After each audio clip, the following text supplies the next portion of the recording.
Hello, Bay Ridge. Welcome to another edition of After Hours. Today, I wanted to take a couple of minutes just to talk about the idea of the importance of both repetition and variety in worship. What brought this up is we're looking at the first songs of Christmas. And of course, Christmas is a time when there are many old Christmas carols and songs, very historic, but also newer things being made. But specifically in the songs themselves and what we've seen the last 2 weeks with Zechariah and Mary, we see both the need for repetition, but also a variety and a newness, that which is older and that which is newer. Now, why I say this, the repetition, first off, if you notice in Zechariah's song,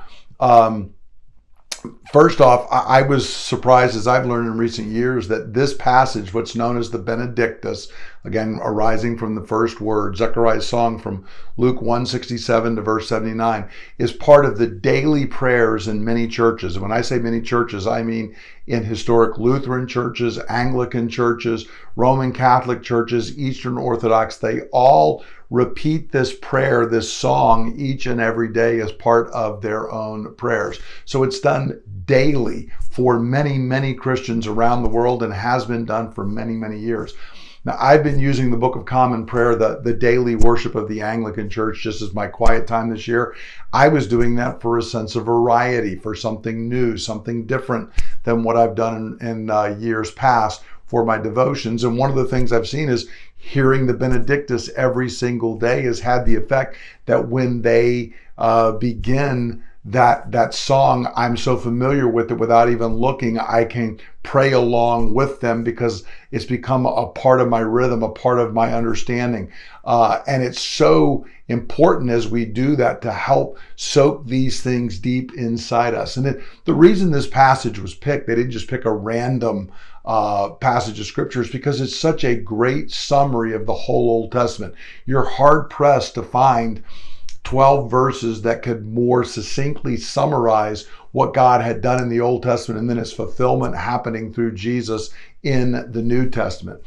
Zechariah had learned the scripture well. This had really been done through repetition itself, and it came out in his song. And so the church has used it, has repeated it. There's been a great repetition in using it throughout the ages. But we also see it in Mary's song as well, Mary herself. As I mentioned when we looked at Mary's song, the Magnificat, Mary was probably illiterate. The overwhelming likelihood was that Mary could not read, but yet she knew the scripture so well. Her song is a masterclass in taking the Old Testament scripture and weaving it together to form this song. And how did she do this? It was due to the repetition of hearing those scriptures in the daily and especially in the Sabbath worship of the church. She had heard many of these scriptures repeated over and over again, and particularly in oral cultures where not everybody had a book. Even if Mary could have read, they wouldn't have had a copy of the scripture in their homes. Books were very rare at this time. So in the synagogue, they would have had a copy of the book, but through hearing it repeated over and over again, it sank deep into Mary's heart. She heard the same scriptures being read, heard many familiar songs, particularly out of the book of Psalms. We saw a couple of passages out of certain songs, and they often chanted these as they were opening up one of the prophetic texts. And so the repetition caused Mary, just like it does with any of us, to internalize and to memorize the words and the meaning of Scripture. And this is why it's wonderful and beneficial for us to have familiar words and parts of our worship that are helpful. It's why we, throughout the year, have things like a focus during Advent and oftentimes in Lent, especially on Easter Sunday, we will have that. But we do this focus every year at Advent. It's a repetition. We're focusing on some of the same key themes. We even use the same readings now each year in prayers for the lighting of the Advent candle. And even that using of the candle is a repetition that we do every year. But that's important because it helps it to sink deeply into our hearts, our minds, become part of who we are, and it's a central part of our faith. It's also good that every week we come to the Lord's table. and we repeat the same words. You know, that on the night Jesus was betrayed, he took bread and when he had given thanks. And I repeat that. I've even seen some folks kind of mouthing the words along with me. That is important because it sinks down, it leaches, as it were, all the way down into our bones because we hear these words, we see these actions repeated over and over again. We most often, when we recite a creed, would do the Apostles' Creed. Some churches do that every single week. We don't do it every week, but we do it pretty often. And the idea is that that too sinks down into our bones. This is a summary of the Christian faith. It's also good that when we sing, we still include some ancient Christian songs, some older Christian hymns that we sing, not only at Christmas time when that is a major feature, but throughout the year. It's good that we and many other churches sing Amazing Grace. Because that is a song that can resonate deeply. It teaches us much about the faith, or Be Thou My Vision, or some other older songs.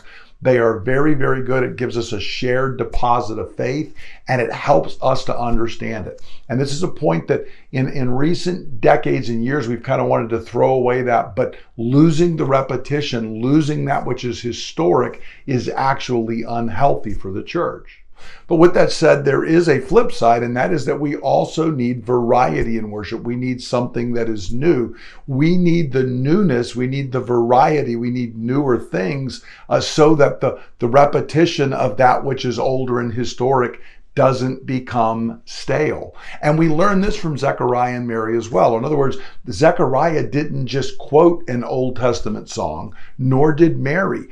Rather, they took those things that were older, that were historic, and there were many historic psalms and hymns that the people sang, but they took those and they forged something new out of them to express their fresh experience with God. And so we need fresh songs, we need fresh prayers, we need fresh music to express worship. If we only sing that which is older or that which is comfortable with us, it becomes very easy to go through the motions, for it to become rote, that it's not fresh and new to us. We're losing the wonder of what is going on. So it's important for us and to learn this from both Zechariah and Mary and their particular songs in these first songs of Christmas, that they're taking Old Testament texts, fashioning them into a new song that have then later been used by the church to fashion into songs down through the ages, and even some in current days. The Magnificat has been rewritten in recent years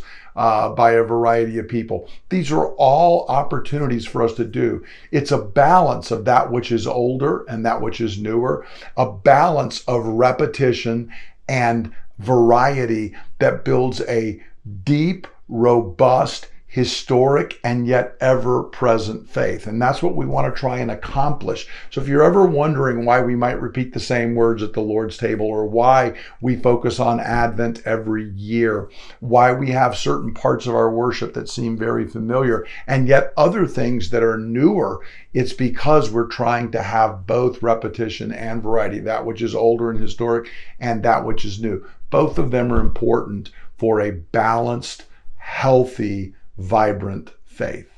Hope this is helpful and encourages you as we're continuing through this very traditional season here heading into Christmas. And I look forward to us gathering for worship again soon. And I encourage you, speaking of some kind of repetition, we're going to be having a Christmas Eve service coming up. I encourage you, invite some friends to come. This is a service that feels very familiar to people because we're singing songs. All the songs we'll be singing that night are Christmas carols. They're songs that people have heard. It's a great opportunity for them to come and participate and be able to hear the gospel. I hope you have a great week, and I look forward to us gathering for worship again this Sunday and then on Christmas Eve. God bless.